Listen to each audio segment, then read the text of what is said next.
पर वार करने के चक्कर में अपना ही नुकसान कर रहे हैं। आपको बता दूं कि बंगाल में यानी पश्चिम बंगाल में इस समय मोदी और शाह दोनों सक्रिय हो चुके हैं। पिछले 3 बार से ममता बनर्जी उन्हें मात देती हुई नजर आई हैं। आप याद कीजिए, 3 चुनाव बीत गए लेकिन बीजेपी वहां अपनी दाल नहीं गला पाई।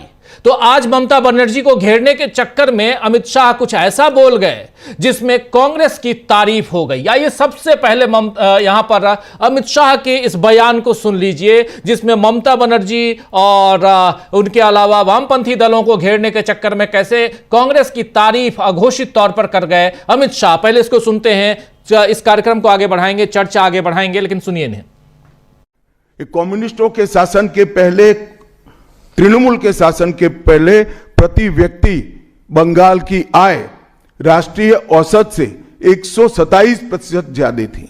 127%। देश में नागरिक 100 रुपया कमाता था तो बंगाल में 127 रुपया कमाता था।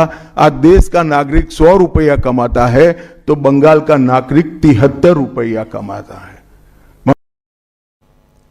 तो सुन रहे थे आप, ये बात अमित शाह ने आज एक प्रेस कॉन्फ्रेंस में कही कि टीएमसी और वामपंथी सरकारों से पहले पश्चिम बंगाल में प्रति व्यक्ति आय में, पश्चिम बंगाल जो है वो देश में प्रति व्यक्ति आय में सबसे आगे था। 127%, आज 73% है, पहले 127%। जाहिर है टीएमसी और वाम दल से पहले पश्चिम बंगाल में कांग्रेस की सरकार थी और केंद्र पर भी लंबे वक्त तक कांग्रेस ही काबिज रही। यानी अमित शाह ने मान लिया कि कांग्रेस के शासन में देश का और जनता का विकास हुआ है, जबकि मोदी यही कहते रहे हैं कि कांग्रेस ने पिछले 60-70 सालों में कुछ नहीं किया।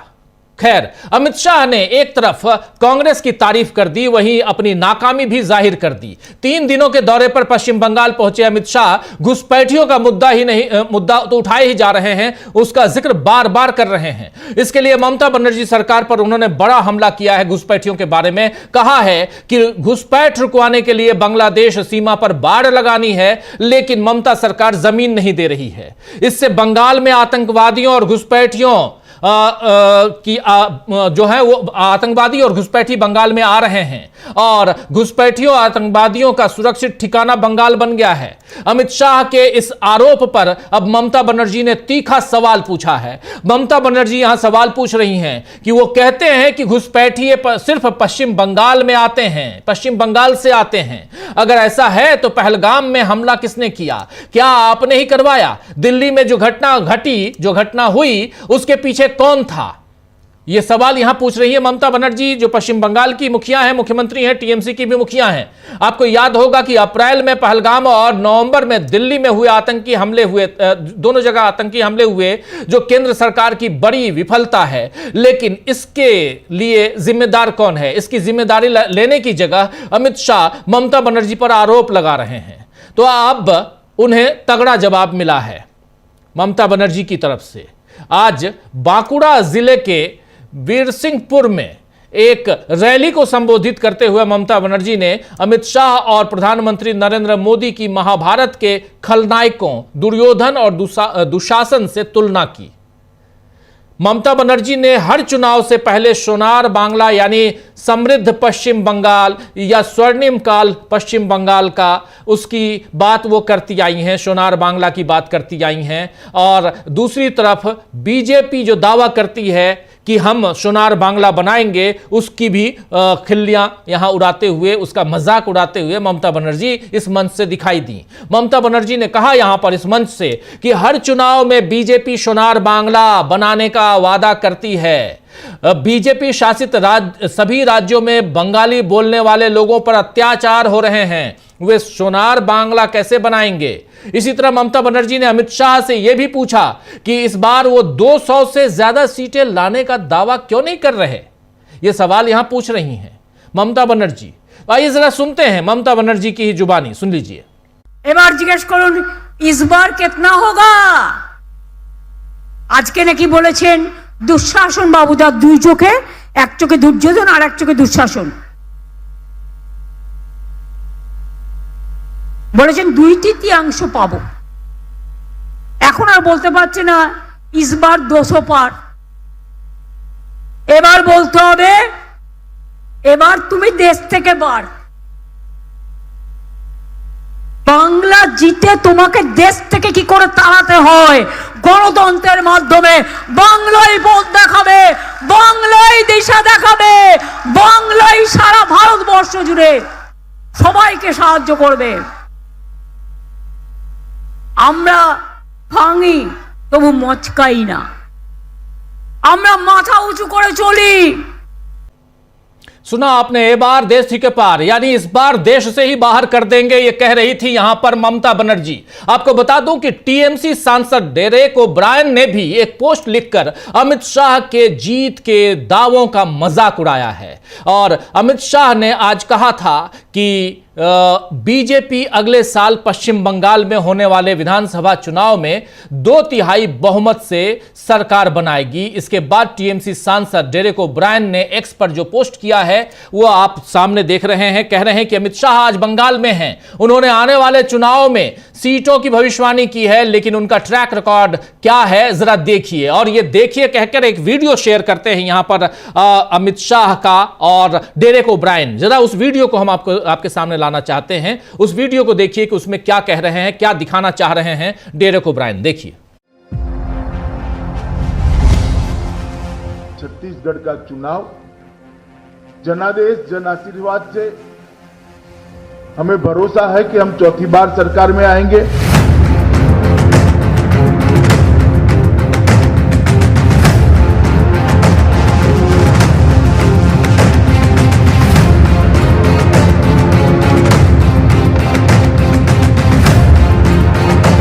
मैं आपको कहकर जाता हूं 200 से ज्यादा सीटों के साथ भारतीय जनता पार्टी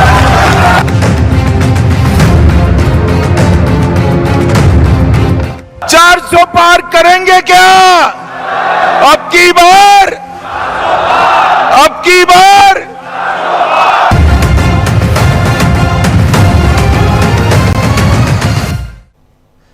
तो देखा इस वीडियो में दिख रहा है दोस्तों कि साल 2018 में अमित शाह ने छत्तीसगढ़ विधानसभा चुनाव में दावा किया था कि बीजेपी चौथी बार सरकार में आएगी, मगर पार्टी को 90 सीटों में से सिर्फ 15 सीटें मिली। 2020 में दिल्ली विधानसभा चुनाव में उन्होंने दावा किया था कि उनकी पार्टी दिल्ली में बहुमत से सरकार बनाएगी, मगर बीजेपी को दिल्ली की 70 विधानसभा सीटों में से मात्र 8 सीटें मिली, मात्र 8 सीटें। वहीं 2021 के पश्चिम बंगाल विधानसभा चुनाव में उन्होंने दावा किया था कि अब की बार बीजेपी पश्चिम बंगाल में 200 पार, यानी 200 से ज्यादा सीटें जीतकर सरकार बनाएगी पश्चिम बंगाल में बीजेपी। लेकिन पार्टी को सिर्फ 77 सीटें ही मिली। इसके अलावा 2024 के लोकसभा चुनाव में बीजेपी को 400 पार का नारा दे रहे थे। अब की बार 400 पार का नारा यही अमित शाह, यही नरेंद्र मोदी देते थे, लेकिन बीजेपी को मिली सिर्फ 240 सीटें, जो बहुमत से काफी पीछे हैं। तो ऐसा नहीं है कि हर बार अमित शाह की मर्जी से जीत ही मिले, बल्कि यह वीडियो बता रहा है कि बीजेपी को कई बार हार का सामना भी करना पड़ा है। हालांकि इस बार एसआईआर को लेकर शंका व्यक्त की जा रही है और इसके जरिए बीजेपी अपने लिए जीत का पिछला दरवाजा खोल रही है। अभी उत्तर प्रदेश में ही एसआईआर की पहली सूची की फिर से नई तारीख आ गई है। कल 31 दिसंबर है और कल उत्तर प्रदेश की एसआईआर की पहली लिस्ट, मसौदा लिस्ट आने वाली थी। मतदाताओं की पहली सूची आने वाली थी, ड्राफ्टेड लिस्ट जिसको कहते हैं, वो आने वाली थी, लेकिन उसकी तारीख बढ़ा दी गई, अब 6 जनवरी को आएगी। और उत्तर प्रदेश राज्य के मुख्य निर्वाचन अधिकारी ने बताया है कि 6 जनवरी को पहला ड्राफ्ट आएगा, पहली लिस्ट आएगी। यह बार बार का बदलाव बता रहा है कि चुनाव आयोग की पहले से पूरी तैयारी नहीं है। विपक्ष भी यही कह रहा है कि पूरा समय लेकर यह काम हो, हड़बड़ी में ना हो, लेकिन ज्ञानेश कुमार किसी की दलील नहीं सुन रहे हैं। इस बीच बीएलओज की मौतों का सिलसिला भी नहीं रुक रहा है। एसआईआर को लेकर अजीब किस्म की जिद बीजेपी और चुनाव आयोग दिखा रही है, और जिससे लगता है कि दाल में कुछ काला नहीं है, बल्कि पूरी की पूरी दाल ही काली है। खैर, इस काली दाल से क्या हर बार विपक्ष का जायका खराब होगा या बीजेपी भी कभी इसका शिकार होगी, यह देखना होगा। और इन सब के बीच जब बात होती है दो चीजों की, यानी घुसपैठियों की और फिर एसआईआर की, तो क्यों बीजेपी में हाहाकार मच जाता है? इस पर चर्चा करेंगे कि क्या इस बार अमित शाह की रणनीति के भरोसे रहकर मात खाएगी बीजेपी? क्या घुसपैठियों से लेकर एसआईआर तक के मुद्दे बीजेपी को नुकसान में डालेंगे? इन तमाम तमाम मसलों पर आइए अब चर्चा की शुरुआत करते हैं। हमारे साथ कुछ वरिष्ठ साथी जुड़े हुए हैं, उनसे पहले आपका परिचय करवाता हूं, फिर आगे बढ़ते हैं। साल के आखिरी 2 दिन, साल का आखिरी सेकंड लास्ट कहें तो न्यूज पॉइंट, इसके बाद कल आखिरी और उसके बाद नए साल का आगाज, और उन सब के बीच आज इस चर्चा में ये भी समझेंगे, ये भी इस पर भी थोड़ा सा प्रकाश डालने की कोशिश करेंगे कि ये साल सियासी तौर पर कैसा रहा। हमारे साथ 4 वरिष्ठ साथी जुड़े हुए हैं। अनिल सिन्हा जी हमारे साथ जुड़े हुए हैं, शकील अख्तर जी हमारे साथ जुड़े हुए हैं, प्रफुल्ल कोलख्यान जी जुड़े हुए हैं सीधे कोलकाता से, और अमलेंदु उपाध्याय जी जुड़े हुए हैं इधर दिल्ली से। आप तमाम साथियों का स्वागत इस्तकबाल है। स्वागत इस्तकबाल आप तमाम दोस्त साथी शुभचिंतक आप सबका भी, जो अब तक जुड़ चुके हैं उनका भी, जो जुड़ने वाले हैं उनका भी।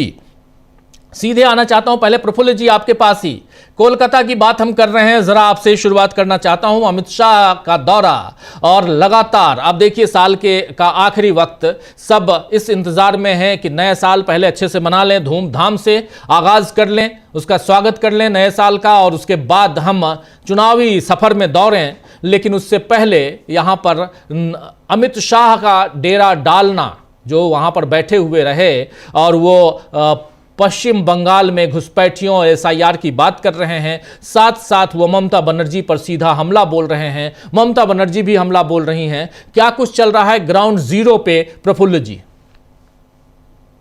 साथियों को नमस्कार। अमित शाह 3 दिन की यात्रा पर यहाँ आए हैं। कल से यात्रा शुरू हुई है, आज दूसरा दिन है, कल भी रहेंगे शायद। क्या पता यहीं पर साल का पहला दिन मनाए, 2026 का पहला दिन यहीं से शुरू करें।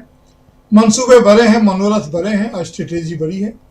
उन्हें, इन लोगों को झूठ बोलने से कभी कोई परहेज तो रहता नहीं है, और लगातार वादे कर रहे हैं। उन्होंने दिखला दिया कि किस प्रकार से वादे कुछ करते हैं, होता कुछ है। कभी कभी लह जाता है, कभी कभी बात बन जाती है, तो ठीक है। लेकिन पश्चिम बंगाल की राजनीति में अभी बहुत तरह के अभी अंदरूनी चीजें चल रही है, ऐसा प्रतीत होता है। अभी प्रधानमंत्री से अधीर रंजन चौधरी की मुलाकात हुई, वो आज ही हुई है, उसके कुछ राजनीतिक निहितार्थ होंगे।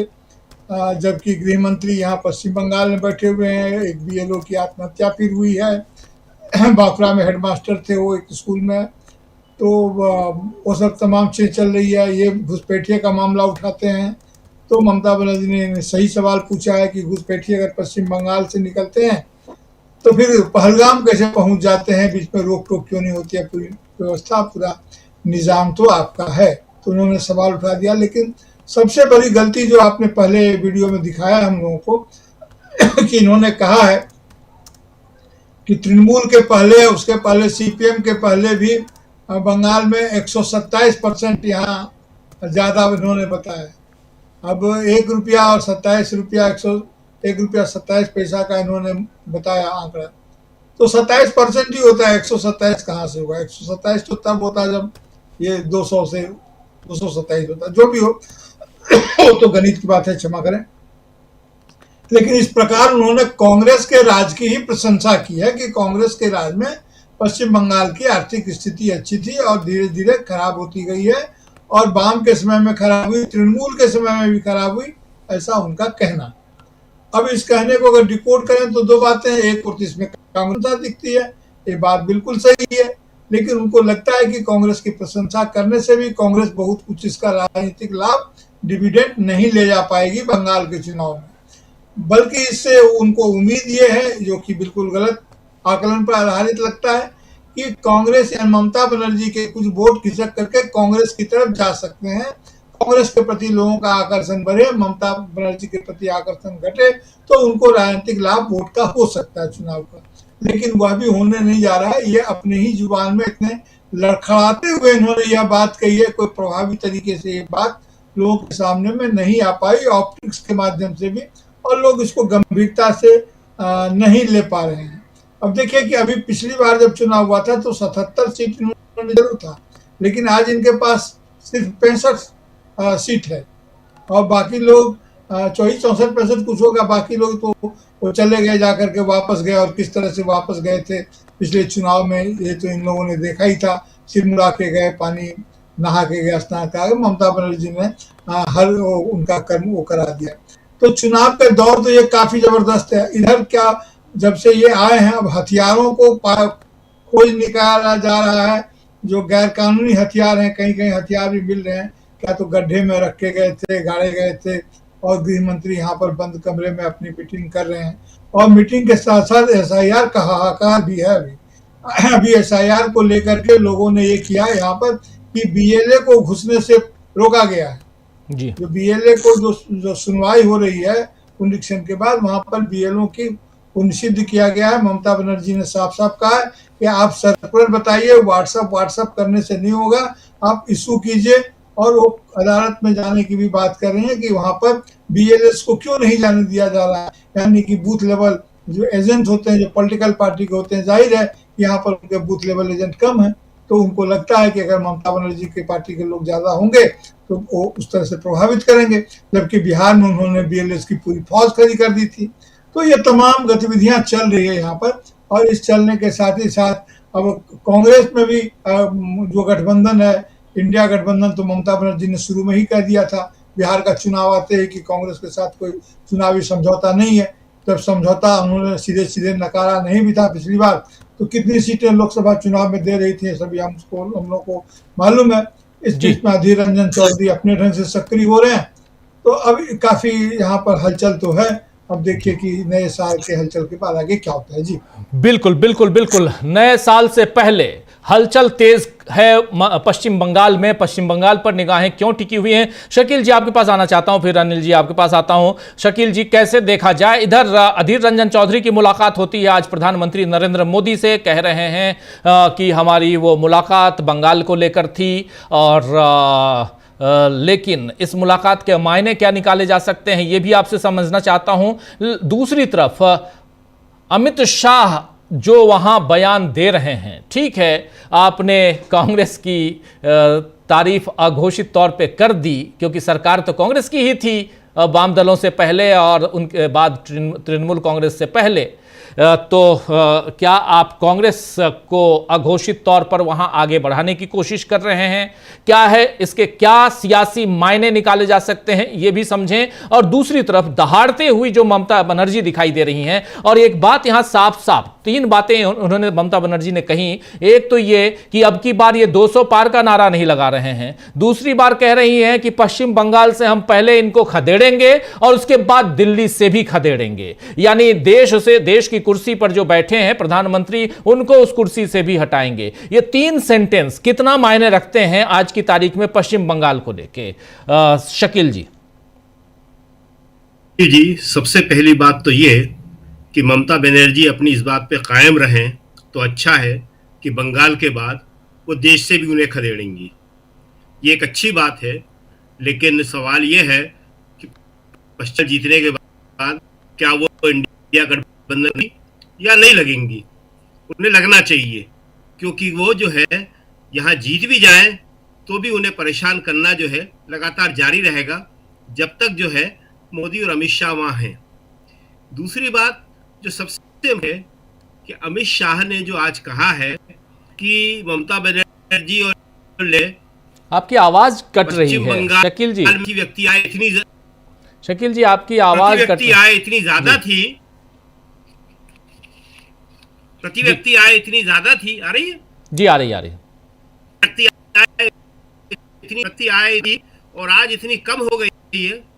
इसका सीधा वही है जो आप बता रहे हैं कि वो वहां थोड़ा कांग्रेस को मजबूत करना चाह रहे हैं ताकि कांग्रेस जो है ममता बनर्जी वोट काट खुद लड़ने में। शकील जी माफी चाहूंगा, शकील जी रिकनेक्ट कर लीजिए, माफी चाहूंगा आपका। शकील जी रिकनेक्ट कर लीजिए प्लीज, क्योंकि आपका वीडियो डाउन हो रहा है। तब तक जल्दी से पहले अमलेंदु जी आपके पास, फिर अनिल जी के पास आता हूं। अमलेंदु जी, आप इसको कैसे देखते हैं? क्या इस बयान से, अमित शाह के इस बयान से, यहां दो, एक अमित शाह का बयान और इसी सवाल के साथ अनिल जी के पास भी आता हूं। एक तो ये कि क्या अमित शाह का बयान जो है वो कहीं ना कहीं कांग्रेस को वहां मजबूत करने के लिए है, और दूसरा ममता बनर्जी की ये जो तीन सेंटेंसेस हैं, जो उनके जो बयान के जो तीन लाइनें हैं, उसके क्या मायने रखे जाएं कि हम पहले आपको, पहली बात कि आप 200 पार का नारा नहीं लगा रहे हैं, दूसरी बात हम पश्चिम बंगाल में आप उसे खदेड़ेंगे, तीसरी बात हम देश से खदेड़ेंगे। बिल्कुल राजीव जी, देखिए जो अमित शाह जी आज जाकर बोले हैं बंगाल में और जिस तरीके से उन्होंने अपना बात रखी है, उससे एक बात तो साफ समझ में आ रही है कि अमित शाह जी अब काफ़ी ज़्यादा घबराए हुए हैं। ये साफ तौर पर समझ में आ रहा है और इतने ज़्यादा घबराए हुए दिखाई पड़ रहे हैं अमित शाह जी कि वो जैसा ममता बनर्जी भी कह रही है कि इस बार उन्होंने नहीं कहा कि 200 पार का नारा देंगे, अब की बार 200 पार क्यों इस बार नारा नहीं दे रहे हैं। तो अमित शाह जी भूल रहे हैं इस बार ये नारा देना, अब की बार 200 पार। दूसरा, राजीव जी, जिस तरीके से चुनाव आयोग की मदद लेने की बातें चल रही थी, शायद चुनाव आयोग मदद कर नहीं पा रहा है जितनी मदद चाहिए है वहाँ ममता बनर्जी को उखाड़ फेंकने के लिए। उसमें चुनाव आयोग जो है शायद उतना सफल नहीं हो पा रहा है जितनी उससे आशा की गई थी वो काम करेगा। इसमें बिहार में कामयाब रहा चुनाव आयोग, तो लगता यह था कि जिस तरीके से बिहार में कामयाब रहा उस तरीके से बंगाल में भी कामयाब रहेगा। लेकिन अमित शाह जी ने अभी से जाके मोर्चा संभाल लिया राजीव जी। अगर 4 महीना पहले से और 3 दिन की एक तरह से कहा जाए उस पर वो वहाँ डटे हुए हैं बंगाल में, तो ये साफ तौर पर समझा सकता है कि अभी लग रहा है कि ज्ञानेश कुमार जी जो है ज़्यादा मददगार साबित नहीं हो पा रहे हैं। तमाम SIR प्रक्रिया, उसमें भी नाम काटना, उसके बाद फिर माइक्रो ऑब्जर्वर नियुक्त करना, सारी चीज़ें होने के बाद तो घबराहट जो है अमित शाह जी की वो साफ तौर पर आज दिखाई पड़ रही थी और ये ममता बनर्जी भी कह रही है। अब जिस तरीके से ममता बनर्जी को निशाना बनाने के लिए साहब कांग्रेस के समय में अच्छा था, अमित शाह भी ये बात जानते हैं राजीव जी कि अमित शाह के कह देने भर से कि साहब कांग्रेस के समय में अच्छा था, कांग्रेस वहाँ जो है वो बहुत आगे नहीं बढ़ जाएगी। ऐसा नहीं है कि अमित शाह जी की बढ़ाने से बढ़ जाएगी। अब कांग्रेस का जो अपना आधार है वो रहेगा, जो उसका अपना पॉकेट है वो उसका रहेगा, जो उसका काम है वहाँ वो रहेगा, लेकिन अमित शाह जी के बढ़ाने से नहीं बढ़ जाएगी। और अमित शाह जी के बढ़ाने से बढ़ जाती कांग्रेस तो भाजपा को ही बढ़ा लेते अमित शाह जी। लेकिन वो निशाना जो साधना चाहते हैं ममता बनर्जी के ऊपर और कम्युनिस्टों के ऊपर जो साधना चाहते थे निशाना, उस निशाना साधने के चक्कर में राष्ट्र, उन्हें ये मालूम नहीं था कि राष्ट्रीय स्तर पर भी ये बात चली जाएगी। जबकि वो जानते हैं अच्छे तरीके से, आज आप किसी गांव में बैठकर भी कोई बात कहिए तो आज भी पूरी दुनिया सुन लेती है, क्योंकि ये इंटरनेट का दौर है। तो आप अगर बंगाल में बैठकर इस कॉन्फ्रेंस में बंगाल के संदर्भ में कोई बात कहेंगे तो बंगाल के संदर्भ में बात भले ही ना ली जाए, लेकिन दूसरे संदर्भों में पूरे देश में जरूर ले ली जाएगी। और आज राजीव जी पूरा सोशल मीडिया जो है वो इससे पटा पड़ा है कि अमित शाह जी जो है वो तारीफ कर रहे हैं कांग्रेस की, तो मजबूरी में आ गए मोदी जी को इसका मतलब वो गलत साबित करना है अमित शाह जी। तो अब इसको तो राजीव जी पूरे देश में इसी संदर्भ में लिया जा रहा है। अब अमित शाह जी को ने जो कहा बंगाल उसको कितना समझेगा वो तो पता नहीं, लेकिन देश ये समझ रहा है कि मोदी जी को अमित शाह जी अब गलत साबित करने पर तुल गए हैं और कांग्रेस मुक्त भारत की बात मोदी जी भले करते रहे, अमित शाह जी नहीं कर रहे हैं। ये संदेश राजीव जी एक साफ तौर पर जो देश भर में जा रहा है ये लग रहा है। अब ये अमित शाह जी से धोखे से गलती हो गई राजीव जी, गलती से मिस्टेक हो गया। जैसे अमित शाह जी इंटर के बाद हाई स्कूल करा देते हैं तो गलती से मिस्टेक हो गया होगा ये, लेकिन ये गलती से मिस्टेक का मामला राजीव जी लगता नहीं है। बहुत सोच समझ कर उन्होंने कहा होगा, लेकिन इस पर ध्यान नहीं गया होगा कि इसका दूसरी जगह भी फायदा लोग उठा सकते हैं। बहरहाल राजीव जी, हर राज्य में भारतीय जनता पार्टी की अपनी रणनीति होती है। अब यहाँ घुसपैठियों की बात कर रहे हैं अमित शाह जी, और राजीव जी मैंने सुबह भी ये बात कही थी ब्रेकिंग में कि ये 78 सालों में पहली ऐसी सरकार है जो अपनी नाकामियों का ढोल खुद पीटती है और अपनी नाकामियों पर कहती है कि हम नाकारा हैं, हमारी पॉलिसी बिल्कुल बेकार है, हम बिल्कुल एकदम नाकामयाब साबित हुए और हमारी नाकामियों पे हमको वोट दे दो। मतलब ऐसा राजीव जी दुनिया के इतिहास में कभी नहीं हुआ कि कोई सरकार जो है वो अपनी नाकामियों का ढोल खुद पीटे और कहे कि इन नाकामियों की वजह से ही हमको वोट दे दो। अब घुसपैठियों की बात करने ममता बनर्जी ने पूछा राजीव जी, और यही सरकार जो है पंजाब का जब चुनाव था उससे पहले लेकर आई थी कि 50 किलोमीटर की सीमा जो है वो सब BSF के अंडर में होगी। तो 50 किलोमीटर तक की सीमा अगर BSF के अंडर में है तो उस 50 किलोमीटर तक की सीमा के मालिक तो अमित शाह जी हैं। अब वो चाहे पहलगाम में राजीव जी घुसपैठ हो रही है और चाहे बंगाल से हो रही हो, चाहे गुजरात से हो रही हो, जहां से भी घुसपैठ हो रही है उसके जिम्मेदार सीधे सीधे अमित शाह और नरेंद्र मोदी हैं। तो अमित शाह जी जो है वो नरेंद्र मोदी की नाकामियों का ढोल पीटते हुए और अपनी नाकामियों का ढोल पीटते हुए वोट मांग रहे हैं कि भाई हम बहुत नाकारा साबित हुए, हमने घुसपैठ होने दिए, इसलिए हमारी नाकामियों पर हमको आप वोट दे दीजिए और हम सरकार यहाँ बना लेंगे, तो हम यहाँ से घुसपैठ के बाहर कर देंगे। बड़ी अच्छी बात है, आप यहाँ सरकार बना लेंगे, घुसपैठ बाहर कर देंगे। भाई आपने बिहार में कितने घुसपैठ बाहर कर दिए बताएं? सरकार बन चुकी है बिहार में, आपने कहा था कि आती घुसपैठ बाहर की जाएंगे। तो अमित शाह जी जहां जाते हैं राजीव जी ये अपने साथ घुसपैठिए लेकर चलते हैं। जी, झारखंड गए थे तो वहां घुसपैठिए लेकर गए थे, बिहार गए तो वहां घुसपैठिए लेके गए, महाराष्ट्र गए वहां घुसपैठिए लेके गए, हरियाणा गए वहां घुसपैठिए लेके गए, दिल्ली में भी घुसपैठिए लेके गए, अभी घुसपैठिए लेके जो है बंगाल पहुंच गए। लेकिन ये असम क्यों नहीं जा रहे हैं घुसपैठ के लेकर राजीव जी, जहां घुसपैठियों का मसला सबसे ज्यादा है? असम में आके घुसपैठियों की बात नहीं कर रहे हैं कि वहां से भी घुसपैठियों को बाहर निकाल करेंगे। तो ये एक तरीके से राजीव जी इन्होंने अपनी नाकामियों का ढोल पीटा है और सोचा ये इन्होंने कि अपनी नाकामियों को भी कांग्रेस के मत्थे मार देंगे या ममता बनर्जी के मत्थे मार देंगे, लेकिन वो हो गया गलती से मिस्टेक। इंटर के बाद हाई स्कूल अमित शाह जी ने करा दिया और उसमें उस चक्कर में कांग्रेस की जो है वो तारीफ कर बैठे। जी जी, कांग्रेस की तारीफ कर बैठे। जरा आते जल्दी से शकील जी, अपनी बात आप पूरी कीजिए, फिर अनिल सिन्हा जी के पास आता हूं। बहुत इंपॉर्टेंट और सबकी निगाहें टिकी रहेंगी इस बार इस नए साल में पश्चिम बंगाल पर। पश्चिम बंगाल में अभी से जो खेला होबे, जो पिछली बार कहा जा रहा था, इस बार ममता बनर्जी कह रही हैं खदेड़ा होबे। तो क्या खदेड़ा होबे वहां पे? यह सवाल है, बड़ा सवाल है। अनिल सिन्हा जी भी इसका जवाब देंगे, लेकिन शकील जी देखिए राजीव जी, बीजेपी जो है या अमित शाह और मोदी जी जो है वो हमेशा नैरेटिव बनाने की कोशिश करते हैं, और यही नैरेटिव बनाने के चक्कर में कि अगर हमारी सरकार आ जाएगी तो प्रति व्यक्ति आय इतनी हो जाएगी, वो ये बता गए कि पहले कितनी प्रति व्यक्ति आय हुआ करती थी। अरे कांग्रेस के टाइम में तो ये सब हुआ है, ये सब उनके बताने या न बताने से क्या होता है। इससे पहले मोदी जी जो है वो संसद में ये बता चुके थे कि वंदे मातरम सबसे पहले एक सभा में गाया गया था। फिर कांग्रेस को बताना पड़ा कि वो सभा, वो अधिवेशन कांग्रेस का ही था। तो ऐसे ही ये जो बात है वो इसी तरह करते हैं। लेकिन जो सबसे बड़ी बात है वो ये है कि बिहार में जब वो थे तो कहते थे कि बिहार को विकसित बनाएंगे। 20 साल से वहाँ नीतीश कुमार की सरकार, जिसमें अधिकांश समय ये उसके सहयोगी रहे, अब ये क्या कह रहे हैं कि हम ऐसे ही बंगाल को विकास बनाएंगे। इसी तरह ये यूपी में कहते हैं, दिल्ली में कहते हैं, सब जगह कहते हैं। एक नैरेटिव बनाना, आदमी के दिमाग में ये बात घुसा देना कि जो कुछ कर सकते हैं हम ही करेंगे, लेकिन अब ये जो है संभव नहीं दिखता है। ममता बनर्जी ने आज का बड़ा अच्छा जवाब दिया, और जो इसमें सबसे खास बात है, आप बता रहे थे कि उन्होंने कहा कि बंगाल में हराने के बाद इनको दिल्ली से बाहर किया जाएगा। ममता बनर्जी को इस पे काम करना चाहिए, और दिल्ली से बाहर करने के लिए उन्हें सबके साथ, विपक्ष के साथ मिलकर काम करने की बहुत सख्त ज़रूरत है।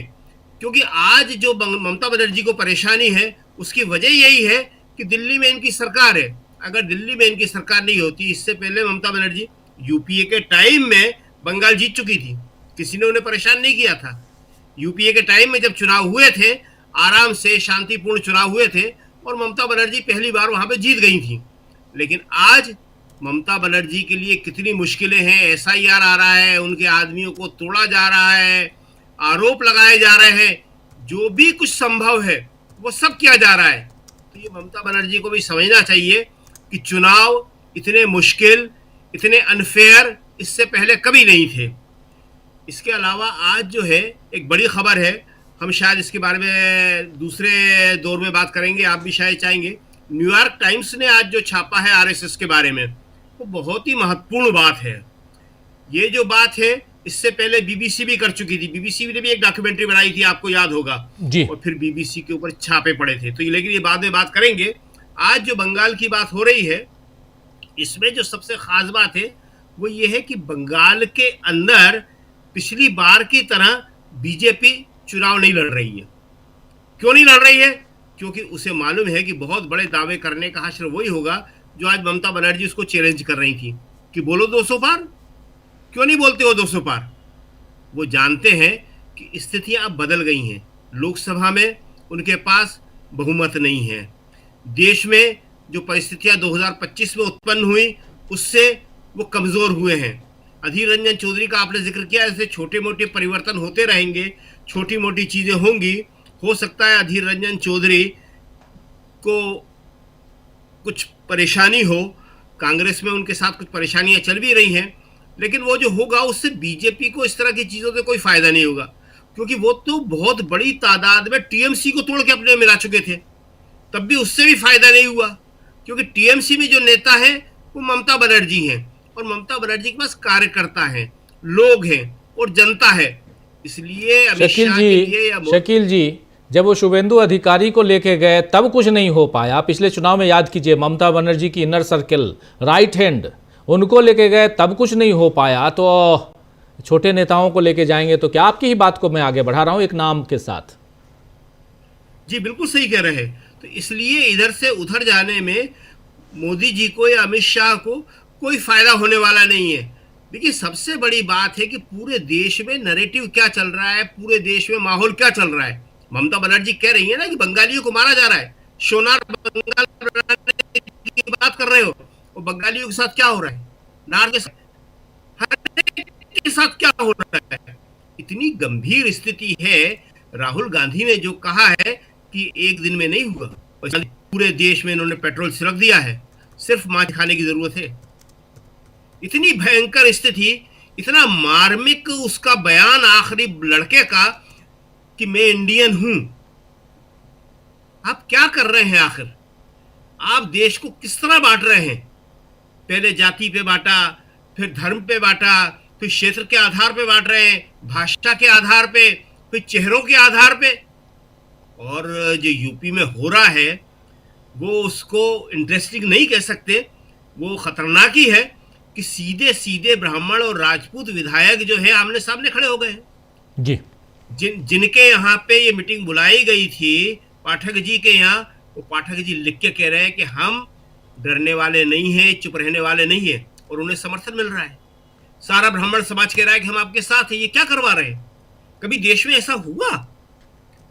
ये देश में ब्राह्मण और राजपूतों की लड़ाई, ये देश में हिंदू और मुसलमानों की लड़ाई, दलित पिछड़े आदिवासियों के साथ और महिलाओं के साथ तो जो हो रहा है, अंकिता भंडारी के ऊपर कोई बोलने को तैयार क्यों नहीं है?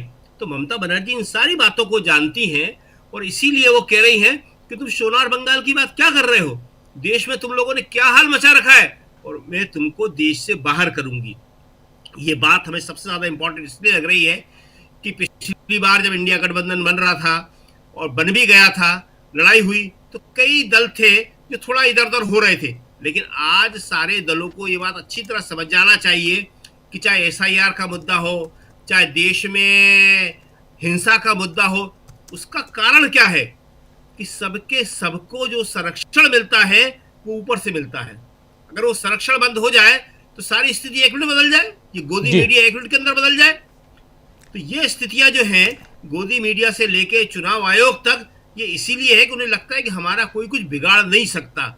और ममता बनर्जी अगर ये कहती हैं, ये मैसेज चला जाएगा कि बंगाल के बाद देश से, तो यही मैसेज पूरे देश में पहुंचाया जाना चाहिए। जी राजीव जी। जी बिल्कुल बिल्कुल, आप सही कह रहे हैं। हमारे साथ प्रशांत टंडन जी भी जुड़ गए। प्रशांत जी, आपका स्वागत है इस कार्यक्रम में। आना चाहता हूं अनिल जी आपके पास। अनिल जी, कैसे आप देखते हैं पश्चिम बंगाल, बहुत महत्वपूर्ण चुनाव सामने है, नया साल अब आने वाला, नए साल का आगाज है, लेकिन साल जाते जाते सियासी तौर पर बहुत कुछ देकर, बहुत कुछ लेकर, और इन सबके बीच अगर देखिए, हालांकि अभी रिकैप करने की कोशिश कर रहे थे शकील जी हमारे साथी, और उन्होंने बहुत शानदार ढंग से कुछ कुछ मुद्दों को यहां रखा है। हम लोग इस चर्चा में आगे और बढ़ेंगे और रिकैप भी करेंगे कि इस साल में सियासी तौर पर क्या कुछ रहा। लेकिन जब 3 दिवसीय यात्रा पे अमित शाह पहुंचे हुए हैं, बिल्कुल डेरा डाले हुए हैं वहां पे कोलकाता में, तब ममता बनर्जी जो गरज रही हैं उसके क्या मायने निकाले जाएं, जरा ये आपसे समझना चाहता हूं। और कैसे देखते हैं आप पश्चिम बंगाल के चुनाव को, इन सब के बीच SIR को, तब जबकि उत्तर प्रदेश में जो अभी कह रहे थे शकील जी कि ब्राह्मणों और ठाकुरों के बीच यहां बिल्कुल तलवार खींची हुई दिखाई दे रही है, यानी एक रेखा तो है, एक भले वो बारीक ही सही अब तो खुल के आ रही है, लेकिन दूसरी तरफ SIR, यहां पर SIR की तारीख बढ़ती जा रही है, यानी मसौदा लिस्ट आने की तारीख बढ़ती जा रही है। उत्तर प्रदेश में 31 की जगह अब 6 जनवरी कर दी गई है। लेकिन मैं अभी उत्तर प्रदेश नहीं, पश्चिम बंगाल आपके जरिए चलना चाहता हूं। देखिए, ये ममता बनर्जी के बारे में मतलब मुझको बहुत कॉन्फिडेंस नहीं है कि ममता बनर्जी कोई बहुत बड़ा चैलेंज मोदी के लिए प्लेस करना चाहती हैं। वो उनको रिटेन करने की कोशिश कर रही है पश्चिम बंगाल को, और वो रिटेन करने की कोशिश इस बार के बारे में मेरा थोड़ा डाउट है।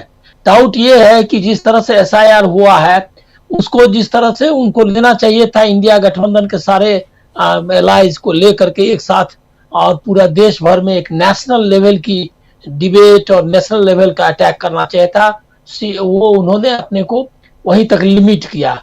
और वो फिर ओल्ड टैक्टिक्स, वो दोनों ओल्ड टैक्टिक्स में है, लेकिन इनके पास वेपन ज्यादा है। ओल्ड टैक्टिक्स ये है कि बंगाली सब नेशनलिज्म जिसको आप, या नेशनलिज्म जो भी कहिए, उसके मुकाबले एक जो है हिंदू नेशनलिज्म का है। ये जो मतलब इंडियन नेशनलिज्म कह नहीं सकते, ये तो हिंदू नेशनलिज्म है। तो उसका वो नैरेटिव लेकर के आए हैं। एक आइडियोलॉजिकल फाइट है बंगाल में, एक सब नेशनलिज्म वर्सेस जो हिंदू नेशनलिज्म है ये का। लेकिन उसको संभाल पाएंगी ममता बनर्जी अभी के कंटेक्स्ट में, मुझको डाउट लगता है। रिपीटेडली इलेक्शंस आफ्टर इलेक्शंस उन्होंने जो ये मशीनरी है उससे जीत लिया है चुनाव को, और ममता बनर्जी अटैक करती है कांग्रेस पे। जब भी हरियाणा इलेक्शन हुआ, महाराष्ट्र इलेक्शन हुआ, बिहार इलेक्शन डिफीट के बाद कांग्रेस को अटैक करती है। ये जो सेफ गेम खेल रही है टू अपने को बचाने के लिए, ईडी और बाकी जो उनके अटैक्स हैं, इंस्टीट्यूशनल अटैक्स हैं, उसके लिए बहुत कॉम्प्रोमाइज्ड है लीडरशिप इसकी। हम लोगों को सच बोलना चाहिए, लोगों को हम भ्रम में रखेंगे काम नहीं चलेगा। एक नेशनल लेवल की फाइट की जरूरत है बीजेपी के खिलाफ। ममता बनर्जी उसको सबोटेज करती हैं, और वो जो है ये बंगाली और ये सब जो उनका ये है, इस दिस टाइम हमको लग रहा है कि उनका चलेगा नहीं। 58 लाख या कितना, मैं अभी 58 लाख 20,000 58 लाख लोगों को निकाल दिया। कौन सा स्ट्रीट पर आ रही है? और वही रेटोरिक ये वाला ऐसे बंगला और वैसे बंगला, ये सब है। ये बंगला कुछ काम नहीं आएगा। उन्होंने उनके स्टाफ को साइड कर दिया और खुद सेंट्रलाइज्ड ढंग से डिलीट कर दिया है नेम। ये तो आ गया सामने, लेकिन कौन सा स्ट्रीट पर आ रही है टीएमसी का? अभी बंगाल में एक यूनाइटेड, उस मामले में राहुल गांधी का देखिए, उनका स्टेक नहीं था बिहार में उतना, आरजेडी का था, लेकिन वोट चोरी के ये को उन्होंने जो उसकी इलेक्शन मशीनरी है करप्ट, ये क्या कहते हैं, ये क्या कहते हैं, जो मतलब बहुत ही रूथलेस टाइप की बीजेपी की, उसको अटैक किया और इंस्टीट्यूशनल जो ये फेलियर्स हैं उसको सामने लाया, और उससे निपटने के लिए बराबर जो है चेंजेस कर रहा है एसआईआर में खुद ही ईसीआई, ताकि और ज्यादा ढंग से लोगों के नाम काट सके। लेकिन उसका वो इशू नहीं है, और वो सोच रही है क्या ये एक वही हालत है। और यहाँ जो अधीर रंजन चौधरी मिला है वो भी ऐसा ही है कि वो कांग्रेस जो है ममता बनर्जी के खिलाफ जो इस्तेमाल करना चाहिए था अधीर रंजन चौधरी का, वो नहीं कर पाई। अल्टीमेटली वो जो है कर रहे हैं। और ये जो अमित शाह वाला भी देख रहा हूं, एक कैलकुलेटेड, ये ऐसा नहीं है कि वो कांग्रेस की तारीफ कर रहे हैं, वो कांग्रेस वर्सेस टीएमसी डिबेट उठाना चाहते थे, और उन्होंने इसके जरिए उठाया कि कांग्रेस के बेहतर था। इसका मतलब कांग्रेस के जो वर्कर्स हैं या जो कांग्रेस लोग एसर्ट करें टीएमसी के खिलाफ कि देखिए हमारी तारीफ तो वो भी कर रहे हैं, तो वो मतलब कि लेफ्ट और कांग्रेस का जो टीएमसी से अपोजिशन है उसका इस्तेमाल करना चाहते हैं, एक ट्रायंगुलर ये क्या कहते हैं बना करके पोजीशन, जो आपको बिहार में बहुत टैसिटली किया कि नीतीश और क्या कहते हैं बीजेपी में तफरका है, और एक तरह का माहौल भी बन गया कि आरजेडी और जेडीयू साथ आ सकती है, और इस तरह से उनको ये किया, मतलब नुकसान कर दिया पूरा इंडिया अलायंस का।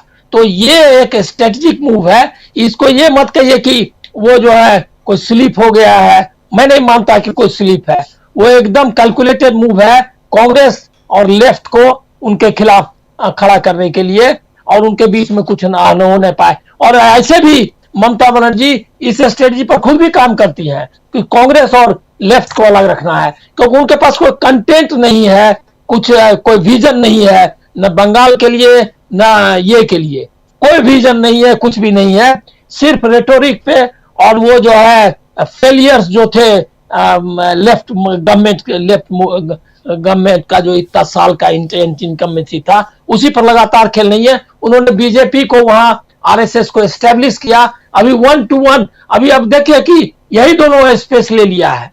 ये कितना खतरनाक है देश के लिए, वो मतलब जिसको आप कहते हैं कि बहुत ज्यादा डिससर्विस जो है अपोजिशन काउज का और जो इंडियन आइडिया ऑफ इंडिया है उसका किया है। और इसको नोट करना चाहिए, यही हाल अभी शरद पवार का है। ये सारे लोग इंडिया अलायंस को आइडियोलॉजिकली वीक करना चाहते हैं। वो एक अडानी के साथ ये करके करना चाहते हैं, और इनका भी अडानी के साथ बहुत बढ़िया रिश्ता है। तो ये एक पॉलिटिक्स एक अलग लेवल की चल रही है। इसको हम लोगों को ये क्या कहते हैं सुपरफिशियली या इस तरह से मतलब हमको लग रहा है सब्जेक्टिव ढंग से देखने की जरूरत नहीं है। हम लोगों को अच्छा लगता है कि ममता बनर्जी खड़ी हो, इसके कौन सा मूवमेंट 5 साल में बीजेपी और मोदी के खिलाफ पूरे देश भर में जो भी मूवमेंट हुआ उसको उन्होंने सबोटेज ही किया। उसके खिलाफ कोई भी जो एक यूनाइटेड फ्रंट होना चाहिए था। इंडिया अलायंस भी अपने फायदे के लिए कोशिश की उन्होंने, लेकिन उसको कौन सा स्ट्रेंथन किया। ये जो अरेंजमेंट है बीजेपी वहां लोकसभा वाला, उसको आप मत समझिए कि ग्राउंड पर वो लोग लागू करना चाहते हैं। वो तो ऐसे भी अगर अपोजिशन अगर नहीं करेंगे मोदी के खिलाफ दिखेंगे नहीं कम से कम, तो वो लोग सर्वाइव ही नहीं करेंगे। ये तो एक पॉलिटिकल स्ट्रेटजी है, लेकिन इसका आउटकम क्या है? आप कोई नैरेटिव बनाने में मदद कर रही हैं और न कोई ग्राउंड पे कोई फाइट के लिए लोगों को तैयार कर रही हैं। बीजेपी इस बार जिस मशीनरी के साथ और जिस रूथलेसनेस के साथ बंगाल में आएगी, मैं आपको मतलब बहुत लेट है, आगे होगा। और आप लोगों को भी शायद रुचि, हम लोग चाहते हैं कि हम भी चाहते हैं कि बीजेपी हट जाए, लेकिन मैं एक कहना चाहूंगा कि ये जो है हमारी उम्मीदें खड़ी मतलब सही साबित नहीं हो सकती हैं, क्योंकि आप देख रहे हैं कोई इलेक्शन आफ्टर ये लोकसभा के बाद किसी इलेक्शन को जीतने दिया क्या? अनिल जी, आप ये कह रहे हैं कि पश्चिम बंगाल में बीजेपी की सरकार आने जा रही है, ये कह रहे हैं? अरे जा रही, मैं ऐसे कंक्लूजन पे नहीं अभी कोई ये करूंगा, क्योंकि वहां अभी ये है, लेकिन वो बहुत दिक्कत में डालेगी। ये मैं कह रहा हूं कि कठिन है रास्ते, और कठिन रास्ते का जो उससे जो लड़ने का तरीका है ममता बनर्जी का, बहुत ही आउटडेटेड और बहुत ही सेल्फिश है। और बिना बड़ी लड़ाई, बिना किसी उदार मन के और ये क्या कहते हैं बड़ी आइडियोलॉजिकल पोजीशन लिए नहीं लड़ी जा सकती है, इस बारे में पक्का हूं। वो भी एंड अप कर सकती है, चंद्रबाबू नायडू नहीं अगर कहें शरद पवार में एंड अप करेंगी। इसीलिए इन पर कोई भरोसा मत रखिए। एक आपको जो एंटी बीजेपी और एंटी मोदी जो फाइट है वो बहुत कठिन है, और ये हम लोगों के विशफुल थिंकिंग से नहीं चलने वाला है। बहुत स्ट्रांग पोजीशन की जरूरत है उनके तरफ से। हम लोग क्या करेंगे? हम लोग तो जो बात है वही कर सकते हैं। जी बिल्कुल। प्रशांत टंडन जी, बात हम कर रहे हैं पश्चिम बंगाल की, और उसमें भी ममता बनर्जी के भाषण को भी हम जो दे रही थी भाषण, उनको भी हमने अभी सुना। और उनके अलावा ममता बनर्जी साफ और पिछले दिनों लगातार कह रही हैं, जितने भाषण ममता बनर्जी ने दिए, हर भाषण में जो बंगाली में भाषण देती हैं, और आज कुछ उसमें सेंटेंस हिंदी में जान के कह रही थी, ताकि जो दिल्ली वाले लोग हैं उनको भी समझ में आए कि मैं कहना क्या चाह रही हूँ। और क्योंकि दिल्ली वाले लोग वहाँ जाके बैठे हुए हैं, खासकर अमित शाह 3 दिवसीय यात्रा पे पहुँचे हुए हैं 3 दिन के लिए, और वहाँ प्रेस कॉन्फ्रेंस, आज बड़ी सी प्रेस कॉन्फ्रेंस की है उन्होंने। इस बीच एक खबर और बता दूं आपको कि जो बिहार के मुख्यमंत्री ने एक डॉक्टर के हिजाब को खींच लिया था, वैसे ही जादवपुर यूनिवर्सिटी में वैसी घटना घटी। वहाँ भी 2 लड़कियों के हिजाब खींच लिए गए, उस पर जांच कमेटी बैठी हुई है। तो ये सब होगा बंगाल में, ये एक जानकारी जस्ट दे रहा हूँ, ये सब होगा। लेकिन इन सब के बीच ममता बनर्जी जो बात कह रही हैं वो साफ साफ कह रही हैं कि अब की बार 2-3 चीज़ें देखिए। पहली बात ये देखिए कि ये 200 पार का नारा नहीं लगा रहे हैं जो पिछली बार लगा रहे थे। दूसरी बार हमने अमित शाह को देखा, कह रहे हैं अमित शाह कि वाम दलों से पहले और तृणमूल से पहले, ये टीएमसी और वाम दलों से पहले विकास की गति सबसे तेज थी यहाँ पे बंगाल में। सरकार थी कांग्रेस पार्टी की, सरकार को ये कांग्रेस पार्टी के एक पुराने नेता आज प्रधानमंत्री से मिलके गए हैं, अधीर रंजन चौधरी, उनका जिक्र भी हमने किया। वो बांग्ला भाषा की बात कर रहे हैं, लेकिन फिर भी कह रहे हैं। और तीसरी बात ममता बनर्जी जो कह रही हैं वो यही, मैं रिपीट कर रहा हूं चूंकि आप बाद में आए इसलिए, कि तीसरी बात ये कि कह रही हैं कि पहले बंगाल से खदेड़ेंगे उसके बाद हम दिल्ली से खदेड़ेंगे। और ये सेंटेंस जितने पिछले भाषण अभी सुन लीजिए, हर भाषण में कम से कम बंगाल और उसके बाद दिल्ली की बात कर रही हैं। अनिल सिन्हा जी का विश्लेषण बहुत शानदार, बहुत सटीक विश्लेषण है, और जिसमें वो कह रहे हैं कि अगर यही रहता तो पिछले दिनों वो आंदोलन में खड़ी होती, आंदोलनों के साथ आंदोलन तैयार करती, लेकिन वो दिखाई नहीं दिया। अब चुनाव का वक्त है, इस चुनाव में जीत हार अपनी जगह पे है, और उसके बाद ये भूल जाएंगी, दिल्ली की तरफ देखेंगी भी नहीं। इन सब के बीच देश दुनिया में बहुत कुछ चल रहा है। एक अखबार न्यूयॉर्क टाइम्स का जिक्र कर रहे थे हमारे साथी शकील अख्तर जी, बड़ा सा फ्रंट पेज पे आरएसएस के बारे में खबर छपी है। आपने बताया भी था, अभी कल ही बताया था आपने, और उससे पहले एक अखबार ने और छापा। ये सब भी चल रहा है। चल क्या रहा है बंगाल में, चल क्या रहा है देश में, और बंगाल और देश से लेते हुए दुनिया में क्या कुछ चल रहा है? देखिए, न्यूयॉर्क टाइम्स वाली खबर पर मैं सेकेंड राउंड में आऊँगा, उसमें भी एक पेज है। लेकिन देखिए, ममता बनर्जी के निशाने पर दिल्ली बिल्कुल भी नहीं है, और हम दिल्ली से बैठ के अगर ममता बनर्जी को देखेंगे तो हम गलती कर पाएंगे, कर बैठेंगे। ममता बनर्जी के दिमाग में, ममता बनर्जी की पॉलिटिक्स में राष्ट्रीय परिदृश्य है ही नहीं। वो सिर्फ और सिर्फ बंगाल को बचाना अभी चाहती है। तीसरी बार वो बचाने, इस 2 बार की मुख्यमंत्री है, चौथी बार वो कंटेस्ट कर रही, 2011 से मुख्यमंत्री है। तो उनकी प्रायोरिटी बंगाल है, पहली बात। दूसरी बात कि अगर हम कोई बाई इलेक्शन होते हैं, उसमें अगर हम कोई इंडिकेशन माने तो बहुत हाल फिलहाल का पिछले साल का ही एक इलेक्शन हुआ कालीगंज का, जो तृणमूल कांग्रेस की स्ट्रांग होल्ड है, मुस्लिम मेजॉरिटी सीट है। 50,000 से तृणमूल कांग्रेस जीती, जीतना ही था उसको। लेकिन जो उसमें खबर है वो ये है कि बीजेपी की हार का मार्जिन 4,000 बढ़ गया, और यानी बीजेपी को पिछली बार से जितने विधानसभा में वोट मिले थे उससे 4,000 कम वोट मिले उसी सीट पर। तो यानी ममता बनर्जी की पकड़ जो है बंगाल में अभी है, उसको हम नकार नहीं सकते। अब जरा 2021 के चुनाव पे चलिए, जो अनिल सिन्हा जी बात कर रहे थे, बंगाली अस्मिता और राष्ट्रीय नेशनलिज्म की बात, और उसमें ममता बनर्जी का अपर हैंड है। बांग्ला स्पीकिंग है, मोदी अमित शाह बांग्ला नहीं बोल सकते, बांग्ला आइडेंटिटी है।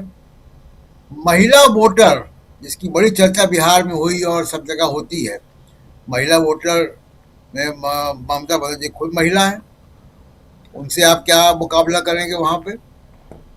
अब एक पिछले चुनाव में आप चलते हैं, 2021 के चुनाव में, और बंगाली अस्मिता का एक आपको सैंपल देता हूं। दो काम हुए थे। नरेंद्र मोदी जी ने रविन्द्रनाथ टैगोर की तरह की दाढ़ी बढ़ा ली थी कोविड-19 के समय वो चुनाव हो रहे थे 2021। तो मोदी जी ने जो रंग रूप अपना बनाया था वो बंगाल इलेक्शन के लिए गुरुदेव रविन्द्रनाथ टैगोर जैसा बना लिया था, प्रभावित करने के लिए बंगाली को।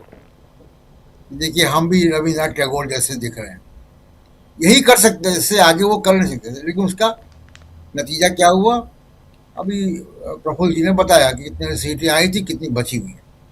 दूसरा एक और आपको एग्जांपल देता हूं। आखिरी फेज में अमित शाह के ही रोड शो के दौरान ईश्वर चंद्र विद्यासागर की मूर्ति खंडित हो गई थी। एक भीड़ वहां घुसी और अफरा तफरी हुई और मूर्ति खंडित हो गई जी। अमित शाह के रोड शो के दौरान ये हो गया। उस फेज में 35 सीटों पर चुनाव हुआ था, 35 में 0 बीजेपी हो गई, एक भी सीट नहीं मिली उस 35 में से। यानी बंगाली अस्मिता जहां आई वहां ईश्वर चंद्र विद्यासागर की मूर्ति खंडित होने के बाद इसको ममता बनर्जी ने बड़ा इशू बनाया और वो साफ हो गई बीजेपी वहां से। तो बंगाली अस्मिता में, बंगाल की अस्मिता के चुनाव को लेकर अगर जाएंगे तो गलतियां करेंगे।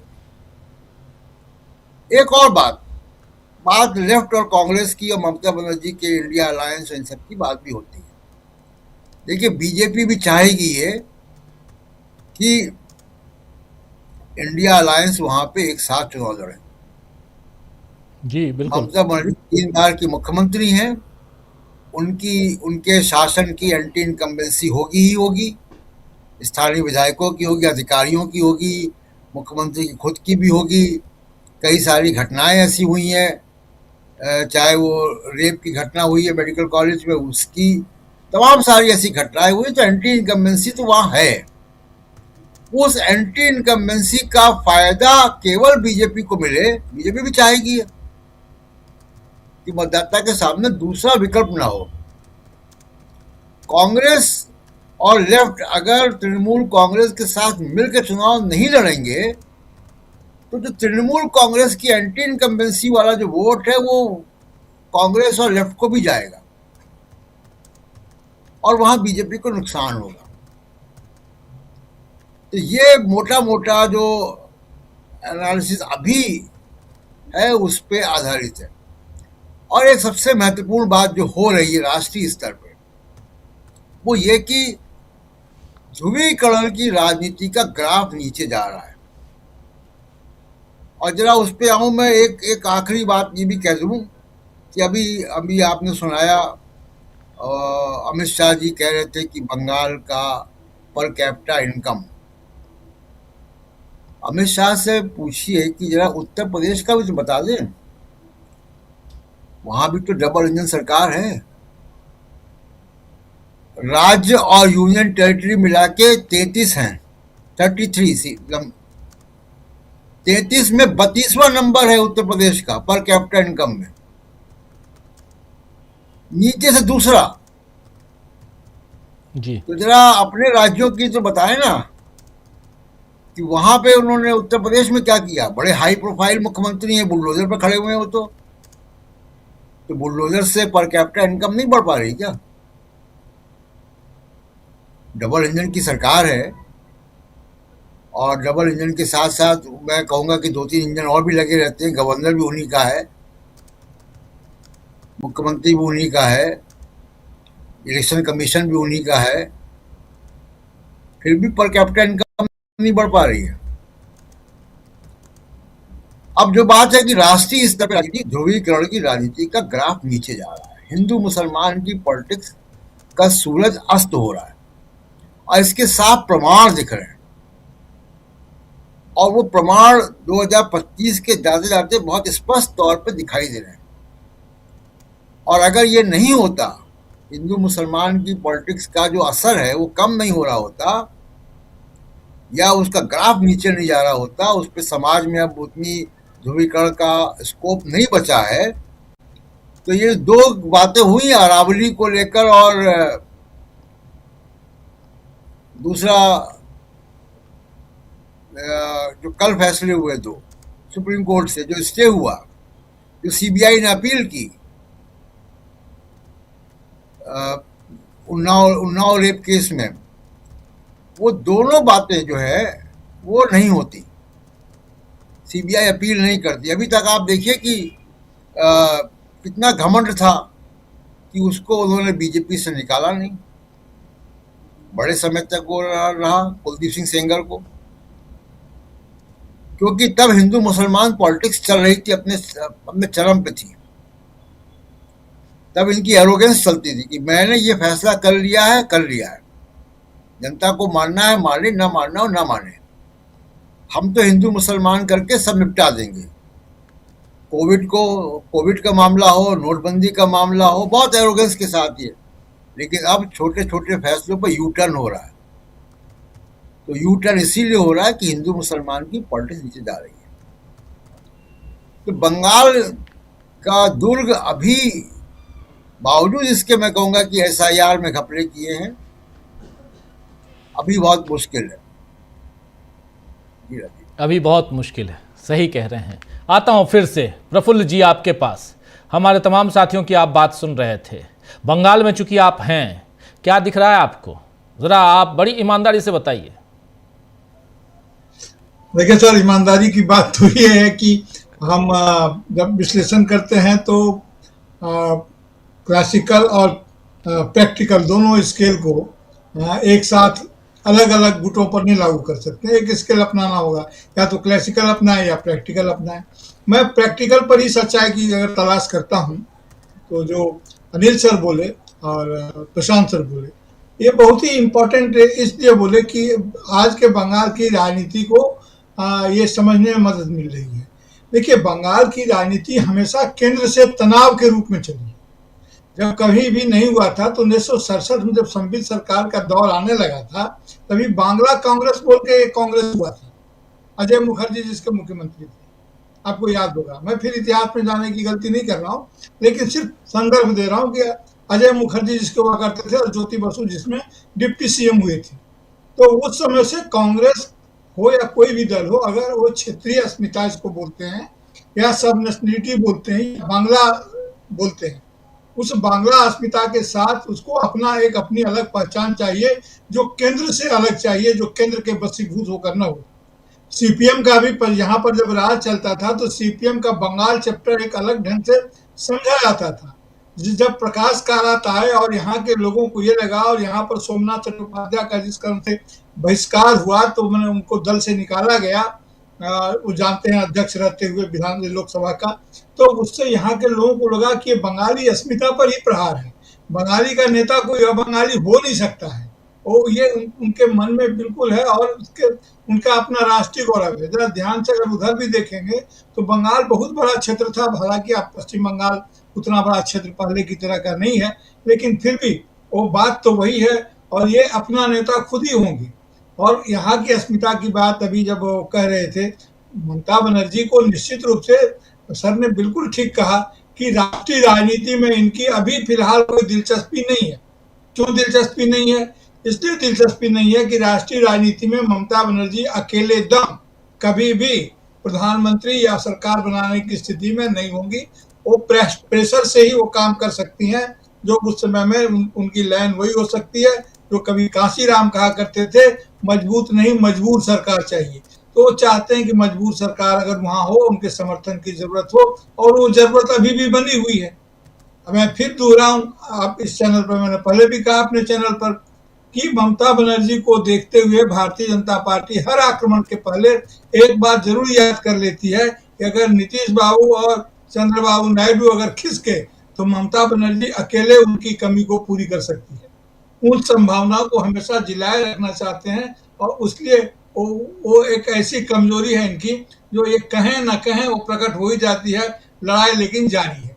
ऐसी स्थिति में आज मुझे लगता है कि ठीक ही कह रहे थे कि पोलराइजेशन नहीं चल रहा है, लेकिन खतरनाक बात सर ये दिख रहा है कि पोलराइजेशन जहां समाप्त हो जाता है वहीं से रेडिकलाइजेशन शुरू होता है।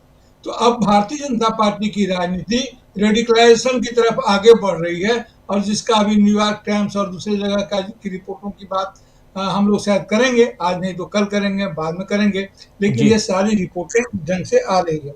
तो अब इनकम्बेंसी की जहां तक बात है कि एंटी इनकम्बेंसी का कुछ न कुछ प्रभाव होगा, मैं ये मानता हूँ, सिर्फ ममता बनर्जी का ही नहीं, इस समय में जो भी इनकम्बेंट फोर्स है, जो भी सरकार में है, तो इनकम्बेंट फोर्स के अगेंस्ट जाने के लिए जो राजनीतिक साहस चाहिए वो राजनीतिक दलों में कम है, और जनता में ऐसी आशा की कोई किरण नहीं है कि वो इनकम्बेंट के खिलाफ, इनकम्बेंट के विरुद्ध जाकर के कोई नए एक्सेस की तलाश करे, कहीं नई जगह पर अपनी आशा की तलाश करे। इसलिए पश्चिम बंगाल की राजनीति में अभी कुछ कहना, जैसा अनिल सर बताया, लेकिन खतरे तो जरूर है। पिछली बार जिस ढंग से 27% का उछाल लेकर के ये गए थे और 10 से 38 हो गए थे, और उसमें प्रशांत किशोर की कोई कारीगरी नहीं थी।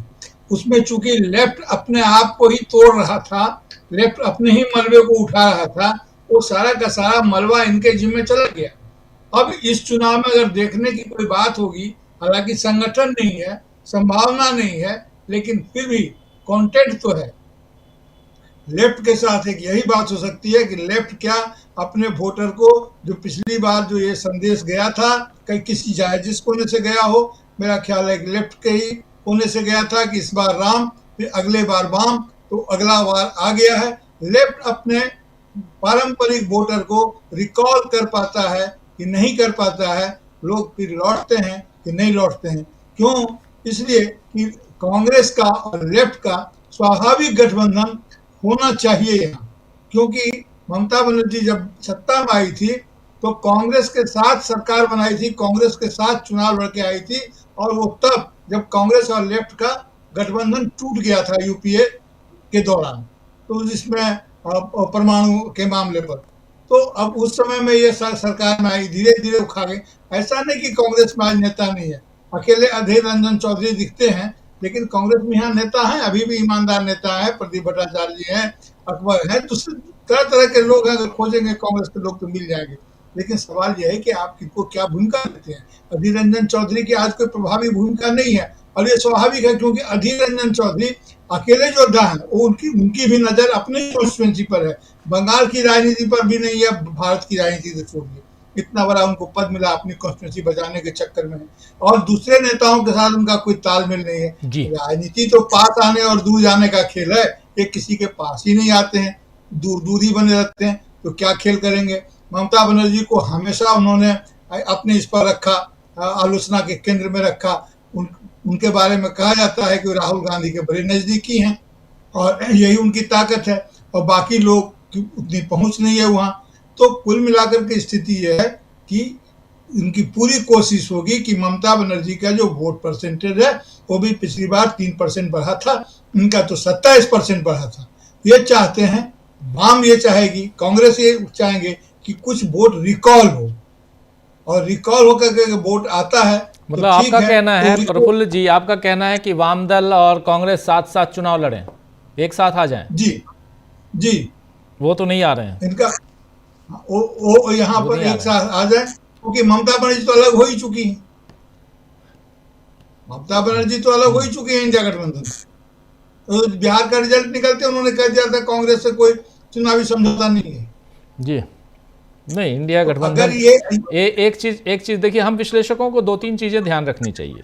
एक बात ये कि एक बार नहीं कई बार इंडिया गठबंधन के कई नेता ये खुल के कह चुके हैं कि इंडिया गठबंधन 2024 के लोकसभा चुनाव के लिए था, और इसलिए आप ये उम्मीद मत कीजिए कि हर चुनाव में, लोकल चुनाव में भी हम, यानी विधानसभा चुनाव में भी हम साथ साथ लड़ेंगे। बिहार में भी वो नहीं हुआ, बिहार में महागठबंधन पहले से था, हरियाणा में गठबंधन नहीं बना। आप याद कीजिए कि आम आदमी पार्टी ने अलग चुनाव लड़ने की घोषणा कर दी, दिल्ली में भी अलग अलग चुनाव लड़े, तो वो गठबंधन, ये बात खुल के कही गई है कि दूसरी बात, हर राज्य में परिस्थितियां अलग अलग हैं। अब इंडिया गठबंधन की हम बात करें तो क्या केरल में कांग्रेस और वाम दल एक साथ लड़ेंगे?